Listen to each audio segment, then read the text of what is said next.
Welcome. In front of me I have Samsung Galaxy Note 10 Lite, and today I will show you how you can hide status and navigation bars on your screenshots. You have to go for Settings, scroll down and move for Advanced Features, then tap on the Screenshots and Screen Recorder. Right now we got here option Hide Status and Navigation Bars, and to activate this option and hide status and hide both bars, just tap right here, and when you take a screenshot just like that, okay, let's take it our time.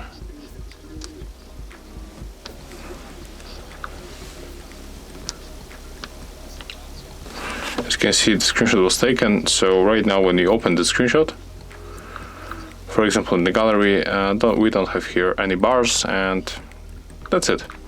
If you found this video helpful, remember to leave a like, comment and subscribe to our channel.